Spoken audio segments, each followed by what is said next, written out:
السلام علیکم ورحمۃ اللہ. لا حول ولا قوة الا باللہ. حسبنا اللہ ونعم الوکیل. یا حی یا قیوم برحمتک استغیث. لا الہ الا انت سبحانک انی کنت من الظالمین. ربنا آتنا من لدنک رحمہ وہیئ لنا من امرنا رشدا. اللہم صل علی محمد وعلى آل محمد وأصحاب محمد وأزواج محمد وأمة محمد أجمعين إلى يوم الدين آمين.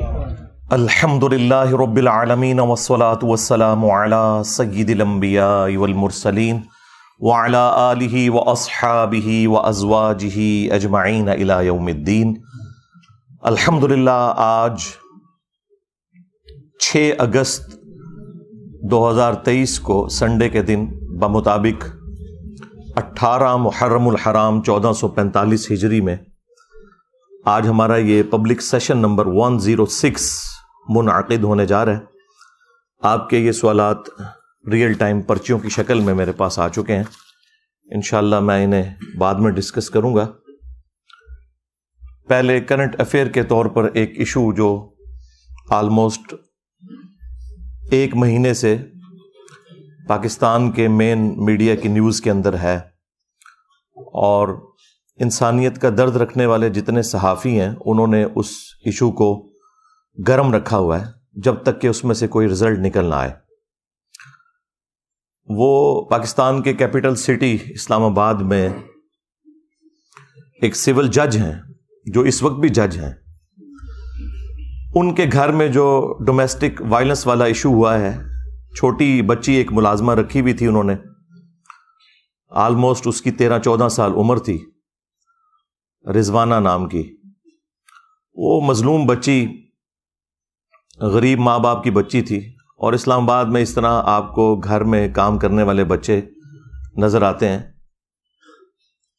اگرچہ انہی عدالتوں نے باقاعدہ رولز اور ریگولیشنز پاس کیے ہوئے ہیں کہ چھوٹے بچے گھروں میں ملازمت نہیں کریں گے، قانون موجود ہے، اس کے اوپر یہی لوگ ہمیں بھاشن بھی دیتے ہیں کہ گھروں کے اندر چھوٹے بچوں کو یا دکانوں کے اوپر ملازمین نہ رکھا جائے بلکہ ان کی تعلیم فری کی جائے.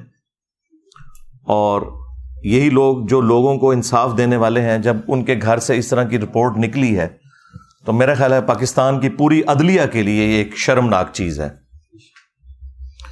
میں حیران ہوں کہ ہمارے ججز جو لوگوں کو یہ درس دیا کرتے تھے کہ انسانیت کا درد ہونا چاہیے اور آپ لوگوں کے حقوق کا خیال رکھیں، قانون کی پاسداری ہو، وہ سارے کے سارے لوگ بالکل اس مسئلے میں خاموش بیٹھے ہوئے ہیں.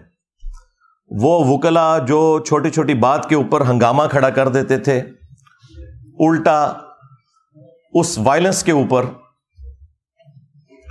اس جج اور اس کی بیوی کو نہ صرف پری ریسٹ بیل انہوں نے لے کے دی ہوئی ہے بلکہ اپنی ایک حفاظتی حصار کے اندر اسے لے کے آتے ہیں اور پھر نکال دیتے ہیں. جتنے بھی لوگ ہمارے اس ملک کے اندر قانون کے ٹھیکیدار بنے ہوئے ہیں، آپ ان لوگوں کو دیکھیں، میڈیا کے اوپر آ کے لوگوں کو درس دے رہے ہوتے ہیں اس حوالے سے.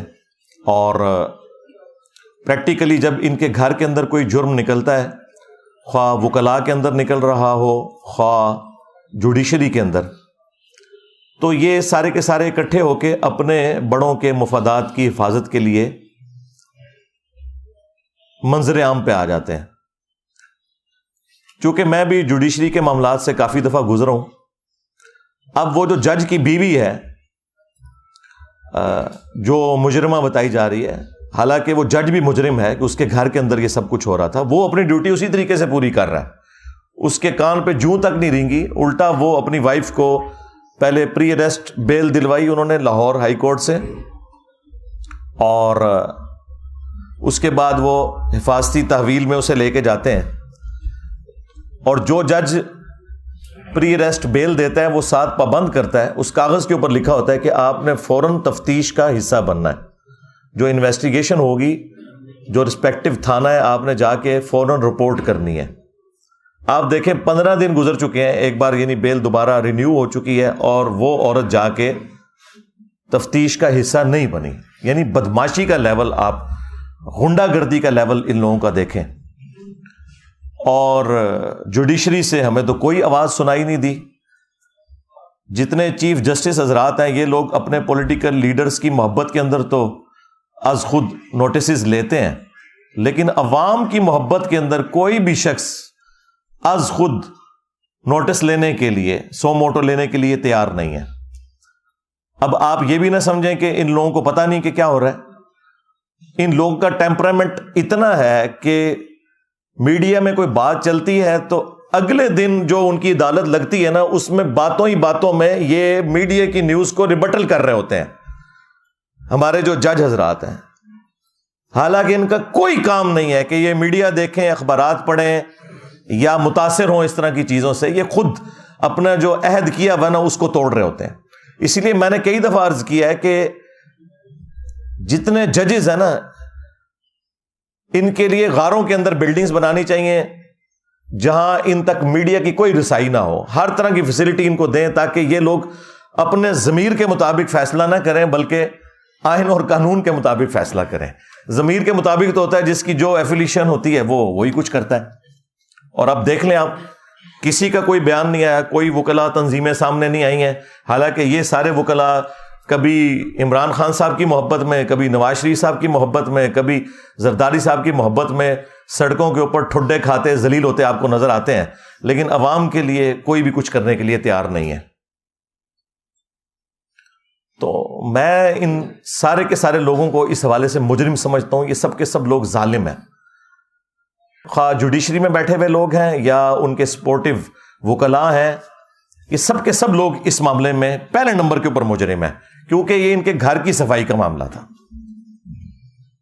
اتنا بڑا ظلم ہوا ہے اور روزانہ خبر بھی چل رہی ہے. وہ بچی زندگی موت کی کشمکش میں ہے, وہ بڑی مشکل سے ریکوری کی طرف جا رہی ہے, ابھی بھی کوئی چانسز نہیں ہے. اور آپ دیکھیں ظلم کی انتہا, اس کی ہڈی پسلی انہوں نے توڑی اور وہ اس کو بینڈیج بھی نہیں کروایا. وہ بیچاری کی ہڈیاں ٹیڑھی جڑ گئی ہیں. سر میں جو زخم تھا اس میں کیڑے پڑ گئے اور اس کی وجہ سے پورے جسم کے اندر تعفن پھیل گیا. اس کے آپ دیکھیں چہرے کے اوپر, باقی جسم کے اوپر کس طرح نشانات, یعنی جس کی اپنی اولاد ہے وہ دیکھ کے تو تڑپ اٹھتا ہے. یہ جانور ہیں یہ لوگ اوپر جو بیٹھے ہوئے. تو سب سے بڑے مجرم اس میں وہ لوگ ہیں کہ جو اس ادارے کے کسٹوڈین ہیں, جوڈیشری کے. چیف جسٹس اللہ تعالیٰ کی بارگاہ میں سب سے پہلے مجرم ہے. اس کے بعد پرائم منسٹر, جن لوگوں کو صرف شیروانیاں پہننے کا شوق ہوتا ہے, اور اس کے بعد آرمی چیف بھی اس میں انوالو ہے. ان کا بھی یہ کام ہے کہ اس معاملے کا نوٹس لیں. دوسری طرف ان لوگوں کے اداروں کے بارے میں کوئی بات کر دیں تو کبھی جو ہے وہ غداری کا فتویٰ لگ جاتا ہے, کبھی توہین مذہب کا الزام لگا کے اپنا غصہ نکالتے ہیں, لیکن عوام کے لیے تو کوئی بھی کھڑا ہونے کے لیے تیار نہیں ہے. اسی لیے دیکھیں قرآن پاک میں اللہ تعالیٰ نے فرمایا لعنت اللہ علی الظالمین, ظالموں پر اللہ کی لعنت ہے. لعنت کا مطلب آپ کو پتہ ہے کیا؟ اللہ کی رحمت سے دور. جب آپ کسی کے اوپر لعنت بھیجتے ہیں تو اس کا مطلب یہ ہے کہ وہ شخص اللہ کی رحمت سے دور ہے. پھر اللہ تعالیٰ نے قرآن حکیم میں یہاں تک فرمایا ہے کہ تم نے عدل و انصاف کے لیے کھڑے ہونا ہے, خواہ تمہیں اپنے خلاف گواہی دینی پڑ جائے, اپنے قریبی رشتہ داروں کے خلاف گواہی دینی پڑ جائے, تم نے انصاف کے لیے کھڑے ہونا ہے. یہ مسلمان کی پہچان ہے. بخاری اور مسلم دونوں کے اندر حدیث موجود ہے, تم میں سے ہر شخص نگہبان ہے اور اس سے اس کی رعیت کے بارے میں پوچھا جائے گا. پھر نبی علیہ السلام نے اسے کھولا کہ حکمران اپنی رعایا کے اوپر نگہبان ہے, اگر اس نے انصاف نہ کیا تو اس سے پوچھا جائے گا. ایک خاوند اپنی بیوی اور بچوں کے اوپر نگہبان ہے, ایک عورت اپنے خاوند کے مال اور اس کے بچوں کے اوپر نگہبان ہے. بخاری اور مسلم میں ایک اور حدیث ہے کہ بدترین گڈریا وہ ہے, جس طرح گڈریا ہوتا ہے نا بھیڑوں کو سنبھالنے کے لیے, بدترین گڈریا وہ ہے جو کسی قوم کا حکمران ہو, اگر اس نے انصاف نہ کیا تو وہ جنت کی خوشبو بھی نہیں پائے گا. جی, ان لوگوں کو صرف فیسلٹیز اویل کرنے کا شوق ہوتا ہے.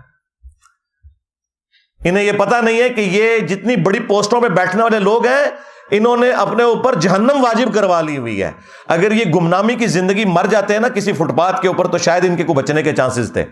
جو لیڈرشپ کے اوپر بیٹھا ہوا ہے اور اگر وہ انصاف نہیں کر رہا اور اس کے نیچے لوگوں کے اوپر ظلم ہو رہا ہے, تو اس نے اپنے اوپر جہنم پکی کروا لی ہے. ہاں اگر انصاف کرتا ہے تو وہ بخاری مسلم میں حدیث ہے کہ 7 لوگوں کو اللہ کے عرش کا سایہ نصیب ہوگا قیامت کے دن, جب کوئی اور سایہ نہیں ہوگا. ان میں سے پہلے نمبر پہ وہ شخص ہے جو عادل حکمران ہے. وہ پھر فضیلت اپنی جگہ ہے, لیکن یہ فضائل تبھی حاصل ہوں گے جب اپنے معاملات کو آپ صحیح طریقے سے لے کے چلیں گے. اور اس میں آپ صرف بڑوں کو, حکمرانوں کو سنگل آؤٹ نہ کریں, ہر مسلمان کے لیے ہے. صحیح بخاری اور صحیح مسلم کے اندر حدیث موجود ہے, مسلمان وہ ہے کہ جس کے ہاتھ اور زبان سے دوسرے مسلمان محفوظ رہیں. ایک اور حدیث ہے بخاری اور مسلم میں, تم میں سے کوئی شخص اس وقت تک مؤمن ہی نہیں ہو سکتا جب تک کہ اپنے بھائی کے لیے بھی وہی چیز پسند نہ کرے جو اپنے لیے کرتا ہے. کیا یہ لوگ پسند کریں گے کہ ان کے بچوں کے ساتھ یہ ہو رہا ہو؟ جو دوسروں کے بچوں کے ساتھ یہ کرتے ہیں, یہ کرتے ہوئے دیکھتے ہیں اور گونگے شیطان بنے رہتے ہیں. ہمارا دین تو ہمیں یہ سکھاتا تھا کہ بخاری اور مسلم دونوں میں حدیث ہے کہ مسلمان ایک جسم کی مانند ہے. جسم کے کسی حصے میں تکلیف ہوتی ہے تو پورا جسم اس تکلیف کو محسوس کرتا ہے. نبی الاسلام نے یعنی اس میں فرمایا کہ باہمی اخوت, محبت اور بھائی چارے میں ایک جسم کی مانند ہے.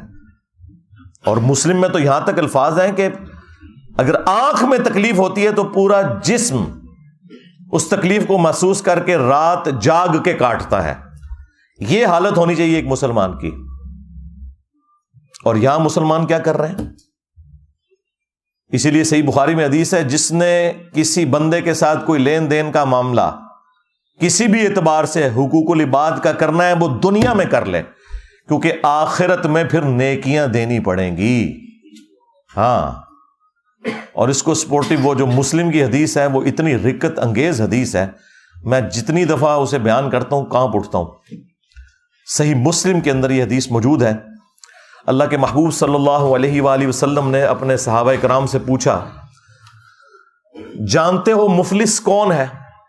تو صحابہ کرام نے کہا کہ ہم تو مفلس اور غریب اسی کو سمجھتے ہیں جس کے پاس دنیا کا کوئی مال و متاع نہ ہو, درہم اور دینار نہ ہو, کوئی دولت نہ ہو.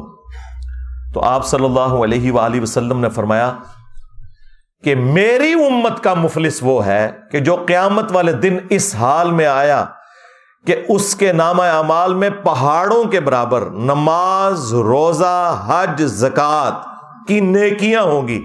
یعنی یہ سارے مذہبی قسم کے لوگ, لیکن اس حال میں آیا کہ دنیا میں کسی کو گالی دی, کسی کو مارا پیٹا, کسی کا خون بہایا, کسی کو ذہنی ٹینشن دی. وہ سارے کے سارے حقوق العباد کے معاملات نبی الاسلام نے گنوائے. فرمایا کہ سب کے سب لوگ پھر قیامت والے دن اللہ کے حضور انصاف کے لیے جب حاضر ہوں گے تو اللہ تعالیٰ ان سے کہے گا کہ آج تو اس کے پاس کچھ نہیں ہے, اس کی نیکیوں میں سے لے کے جاؤ. جس قدر اس نے دنیا میں تکلیف دی تھی نا, اس اعتبار سے اس کی نیکیاں لو. حتیٰ کہ اللہ کے محبوب صلی اللہ علیہ وآلہ وسلم فرماتے ہیں کہ اس کا نامہ اعمال خالی ہو جائے گا. ہاں جی, نماز, روزہ, حج, زکوٰۃ جس کے اوپر یہ لوگ اتراتے ہیں, حرام خوریاں کرتے ہیں, ملاوٹ والا مال بیچتے ہیں, اور رمضان شریف میں خانہ کعبہ شریف کے صحن میں مسجد نبوی کے اندر اعتکاف کی پہلی بکنگ کروائی ہوئی ہوتی ہے. لعنت ہے تمہارے روزوں اور نمازوں کے اوپر اگر تم حرام خوریاں کر رہے ہو تو, دھوکہ دے رہے ہو. پھر نبی علیہ السلام فرماتے ہیں کہ اس کی نیکیاں خالی ہو جائیں گی. ابھی بھی کچھ لوگ باقی ہوں گے جنہوں نے بدلہ لینا ہوگا, تو اللہ تعالیٰ فرمائے گا اب تو یہ ختم ہو گیا, اب اس طرح کرو کہ تمہارے گناہ اس کے نامہ اعمال میں ڈالے جائیں گے. سرکار یہ صحیح مسلم شریف ہے, مولانا شریف نہیں ہے. اور پھر اسے اوندھا منہ کر کے جہنم میں پھینک دیا جائے گا. وَلِعَوْذُ بِاللَّهِ تَعَالَى اللہم اجرنا من النار, آمین. تو یہ اسلام کی تعلیمات صرف ہماری کتابوں میں لکھی رہ گئیں، پریکٹیکلی نہ ہمیں بتانے والوں نے عمل کیا اور نہ وہ پبلک جو عشق رسول کے نعرے لگانے والی تھی اس نے عمل کیا۔ ہاں، آپ نے پریکٹیکلی انسانیت کی قدر دیکھنی ہے تو ان ملکوں میں دیکھیں جنہیں آپ کافر ملک کہتے ہیں، وہاں تو جانوروں کی بھی قدر ہے۔ جنت پھر بھی تسی جانا ہے، پتہ لگ جائے گا کتنے جاندے ہو تسی۔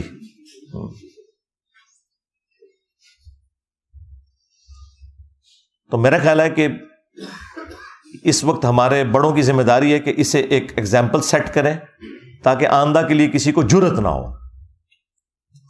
عوام کے لیے بھی کوئی سینسٹیو ہو نا، ہر کوئی اپنے ادارے کے لیے سینسٹیو نظر آتا ہے آپ کو، لیکن عوام کے لیے کوئی سینسٹیو نظر نہیں آئے گا آپ کو۔ اور سزا تو پھر آپ کو پتہ ہے سورۃ المائدہ میں اس طرح کے جو جرم کرنے والوں کے لیے کیا آئی ہے۔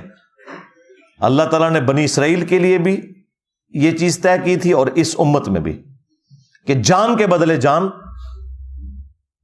آنکھ کے بدلے آنکھ، ناک کے بدلے ناک، کان کے بدلے کان، دانت کے بدلے دانت، یعنی یہ ہر ایک چیز کے بدلے اس کی وہ چیز توڑی جائے گی۔ اور پھر اللہ تعالیٰ نے ساتھ اس کے کنکلوڈ کیا یہ بات کرتے ہوئے کہ ہر زخم کے بدلے اسی لیول کا زخم اس کا بدلہ ہے دنیا میں۔ ہاں، یعنی اب جتنی ہڈی پسلیاں اس بچی رضوانہ کی توڑی گئی ہیں نا، وہ ساری ہڈیاں ان دونوں میاں بیوی کی ٹوٹنی چاہیے، وہ جو جج صاحب ہیں اور ان کی جو بیوی ہے، اور وہ سارے زخم لگنے چاہیے۔ اور جس طرح اس کے زخم میں کیڑے پڑے، ان کو بھی چھوڑ دینا چاہیے کہ ان کے زخموں میں بھی کیڑے پڑے۔ لیکن اینڈ رزلٹ میں آپ کو ابھی بتا دیتا ہوں، وہ غریب لوگ ہیں بےچارے، پیسے لے کے صلح کر لیں گے۔ اچھا، یہ جو پیسے لے کے صلح کر لیتے ہیں نا اور پھر کہتے ہیں کہ جی وہ شریعت نے اختیار دیا ہوا ہے ورثاء کو، بھئی یہ اس صورت میں ہے جب کوئی دل سے معاف کرے۔ آپ کے کیسز میں وہ جو شاہ زیب قتل کیس ہوا تھا، پیسے تو انہوں نے بھی لے لیے تھے کیونکہ انہوں نے کہا کہ جو بچ گئے وہ تو بچے نا۔ اس طرح کے جو معاملات ہوتے ہیں نا، اس میں پھر اسٹیٹ کا کام ہے کہ وہ سامنے آئے اور ڈیٹرس کرے تاکہ آئندہ کسی کو جرت نہ ہو، انشور کرے کہ سزا ملے گی۔ ٹھیک ہے، پیسے بھی دلوائیں، ان کا علاج ہے، پہلے پیسے دلوائیں، اس کے بعد انہیں کہیں کہ یہ تو آپ کا معاملہ طے ہو گیا اس بچی اور اس کے ماں باپ کے ساتھ، ہاں اسٹیٹ کے ساتھ ابھی آپ کا معاملہ باقی ہے۔ جو آپ نے یہ وائلنس کی ہے اور اس کی وجہ سے پورے ملک کے اندر ایک جو دہشت کی فضا بن گئی ہے، اب آپ کے اوپر بھی ڈیٹرنس قانون کی ہونی چاہیے۔ تو اب آپ آئیں، نظر قانون کا سامنا کریں اور ان تمام سزاؤں سے آپ کو گزارا جائے۔ لیکن ہمارے بڑوں کی توجہ اس طرف بالکل ہوتی نہیں ہے۔ جب تک یہ اپوزیشن میں بیٹھے ہوتے ہیں اس وقت تک آپ کو اتنے لمبے لمبے درس دیں گے، بھاشن دیں گے، جیسے ہی حکومت میں آتے ہیں پھر اپنی سیٹ بچانے کے چکر میں ہر چیز کو اوور لک کرتے چلے جاتے ہیں۔ پھر جب سیٹ سے نکالے جاتے ہیں پھر اپوزیشن میں آتے ہیں، پھر یہ انسانی حقوق کی، ڈیموکریسی کی، بیسک ہیومن رائٹس کی، سوشل ویلیوز کی باتیں کرنا شروع کر دیتے ہیں۔ بس تقریریں کرنے کے لیے یہ لوگ جو ہیں وہ شیر ہیں، اور وہ بھی اس صورت میں جب یہ نکالے جاتے ہیں، جب سیٹ پہ بیٹھے ہوتے ہیں تو سانپ سونگا ہوتا ہے انہیں کہ بھئی یہ جو معاملات ہیں یہ اب آپ نے نہیں دیکھنے کہ آپ کے ساتھ اب آخرت میں کیا ہونے والا ہے، آپ کسی کو جواب دہ نہیں ہو۔ اور اس میں میرا خیال ہے عوام الناس بھی مجرم ہے۔ ہمیں بھی چاہیے کہ جس طرح ہم بعض معاملات کو سوشل میڈیا کے اوپر ایک ہائپ کریٹ کرتے ہیں اپنے سیاستدانوں کی محبت کے اندر اور انہیں مسیحا ڈکلیئر کرتے ہوئے، وہ کام کرنے کا نہیں ہے۔ اصل کام کرنے کا یہ ہے کہ ایک عام آدمی کی آواز بنے۔ صحافیوں کا کام ہے کہ ایک عام آدمی کی آواز بنے، بجائے یہ کہ وہ پولیٹیکل پارٹیز کا ساتھ دیں۔ تو اس طرح کے معاملات کے اندر پھر آپ ذرا نظر رکھا کریں کون سے لوگ ہیں کہ جو واقعی اپ رائٹ لوگ ہیں اور اس طرح کے معاملات کو وہ اٹھاتے رہتے ہیں جب تک کہ کنکلوژن کی طرف نہ پہنچے۔ میں یعنی آپ کو دعوے سے کہتا ہوں اگر شاہ زیب خانزادہ نے شاہ زیب قتل کیس کو نہ اٹھایا ہوتا تو جتنی وہ تگڑی پارٹی تھی نا، وہ کبھی بھی اسے سزا نہیں ہونی تھی۔ اس نے اس معاملے کو ٹھنڈا نہیں ہونے دیا. ابھی بھی میں دیکھتا ہوں وہ رات کو اینڈ پہ پھر وہ ایک چھوٹا سا نا جب پروگرام ختم کرنے لگتا ہے نا پھر وہ ایک کیس چلا دیتا ہے اس کا, یہ رضوانہ کیس جو چل رہا ہے. یہ باقی صحافیوں کو بھی چاہیے کہ اس طرح کے معاملات کو گود لے لیں اور روزانہ ڈسکس کریں, اول و آخر جسے کہتے ہیں نا ڈسکس کریں, مین بلٹن کے اندر بار بار اسے ڈسکس کریں, جس طرح میں اب دیکھ رہا ہوں کچھ میڈیا چینلز کر رہے ہیں. بہت اچھی چیز ہے اور یہ میڈیا کی برکات ہے کہ آپ کو یہ چیزیں پتہ چل رہی ہیں, ورنہ آپ کے بڑوں نے تو آپ کو بس اسی کھاتے میں رکھا ہوا تھا کہ فوج کا پالیٹکس میں کردار ہونا چاہیے یا نہیں ہونا چاہیے. ہاں, عمران خان صاحب کو جیل جانا چاہیے کہ نہیں جانا چاہیے, نواز شریف صاحب کی سزائیں معاف ہونی چاہیے یا نہیں معاف ہونی چاہیے. بس آپ کو اس طرح کے معاملات کے اندر انہوں نے بیزی رکھا ہوا ہے اور اصل جو معاملات ہیں اس سے نگاہ ہٹائی ہوئی ہے. تو میں نے یہ ضروری سمجھا, میں نے بڑا ٹھنڈا کر کے اس معاملے کو, میں فوراً کوئی ورڈکٹ نہیں دیتا اس لیے کہ بعض اوقات فیک نیوز بھی آ جاتی ہیں. ابھی بھی کچھ نیوز ایسی ہیں جو مارکیٹ میں چل رہی ہیں, لیکن میں ان کے اوپر اس لیے بات نہیں کر رہا کہ جب تک وہ معاملات کلیئر ہو کے سامنے نہیں آتے نا اس وقت تک کوئی ورڈکٹ اختیار کرنا وہ پھر خام خواہ ایک غلط چیز کو فیم دینے والی بات ہوتی ہے. میں اشارتاً بات کر رہا ہوں, وہ انشاءاللہ تعالی جب معاملات میچور ہوں گے تو میں اس کے اوپر بھی کوئی نہ کوئی ورڈکٹ دوں گا. بہرحال اس معاملے کے اوپر تو اب گورنمنٹ کا کام ہے کہ یہ سزا والا معاملہ کرے, اور دوسری طرف ان کے جب اپنے گھروں کے مسئلے آتے ہیں تو آپ دیکھیں گے فوراً ججوں کو بھی فارغ کر دیتے ہیں, پولیس آفیسرز بھی سسپینڈ ہو جاتے ہیں, کورٹ مارشل بھی ہو جاتے ہیں. جب اپنی ذات کی باری کسی کی آتی بڑھے گی, جب ایک عام غریب آدمی کی باری آتی ہے تو صرف یہ آپ کو صرف درس و بیان دینے کے لیے یہ لوگ تیار ہیں اور آپ کو یعنی آخرت اورینٹڈ کریں گے. دنیا میں وہ کہیں گے بھائی دنیا آپ کے لیے اب جہنم ہی ہے, ہاں, اور اپنے لیے دنیا بھی جنت بنائی ہوئی ہے اور آخرت بھی جنت ایکسپیکٹ کر رہے ہیں. یہ تو جب مریں گے تو لگ پتہ جائے گا. وَلِعَوْذُ بِاللَّهِ تَعَالَى صلوا علی محمد وآل محمد اللہم صلی علی محمد وعلی آل محمد واصحاب محمد وازواج محمد وامت محمد اجمعین الی یوم الدین آمین. اللہم انی اسألک بانک انت اللہ لا الہ الا انت الاحد الصمد الذی لم یلد ولم یولد ولم یکن له کفوا احد وإلہکم الہ واحد لا الہ الا هو الرحمن الرحیم الف لام میم اللہ لا الہ الا هو الحی القیوم اللہم صلی علی محمد وعلی آل محمد اللہم ربنا آتنا فی الدنیا حسنہ وفی الآخرۃ حسنۃ وقنا عذاب النار ربنا آتنا من لدنک رحمہ وہیئ لنا من امرنا رشدا لا الہ الا انت سبحانک انی کنت من الظالمین. اللہم ربنا آتنا فی الدنیا حسنۃ وفی الآخرۃ حسنۃ وقنا عذاب النار.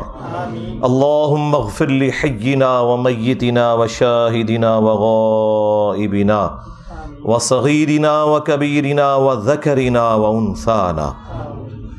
اللہم من احییتہ منا فاحیہ علی الاسلام ومن توفیتہ منا فتوفہ علی الایمان. ربنا هب لنا من ازواجنا وذریاتنا قرۃ اعین وجعلنا للمتقین اماما رب ارحمہما کما ربیانی صغیرا. اے اللہ ہماری، ہمارے ماں باپ کی، ہمارے بیوی بچوں کی، ہمارے رشتہ داروں کی، پوری دنیا کے مسلمانوں کی تمام دینی دنیاوی جسمانی روحانی ظاہری باطنی پریشانیاں تکلیف مصیبتیں دکھ درد بیماریاں دشواریاں دور فرما. جن جن بھلائیوں کا سوال تیرے محبوب صلی اللہ علیہ وآلہ وسلم نے تجھ سے کیا تمام مسلمانوں کے حق میں قبول و منظور فرما. جن جن چیزوں کے شر سے تیرے محبوب صلی اللہ علیہ وآلہ وسلم نے تیری پناہ طلب کی ہم تمام مسلمانوں کو ان چیزوں کے شر سے اپنی پناہ عطا فرما. خصوص بالخصوص کشمیر، انڈیا، فلسطین، چائنا، یمن، عراق، شام، افغانستان، پاکستان میں جہاں کہیں مسلمان کس پرسی کی زندگی گزار رہے ہیں، غیب سے ان کی عزت آبرو جان و مال کی حفاظت فرما. حاضرین کے جو چھوٹے بڑے رشتہ دار فوت ہو چکے ان کی مغفرت فرما. حاضرین میں سے جو بیمار ہیں یا ان کے رشتہ دار بیمار ہیں انہیں شفاء کلی عطا فرما. اور نیک دلی جائز دعاؤں کو قبول و منظور فرما۔ اے اللہ ہمارے ملک پاکستان کی خیر فرما، اندرونی اور بیرونی خطرات سے محفوظ فرما، پورے عالم اسلام کی خیر فرما۔ سبحان ربک رب العزت عما یصفون وسلام علی المرسلین والحمد للہ رب العالمین وصلی اللہ علی النبی الکریم وعلی آلہ واصحابہ اجمعین الی یوم الدین۔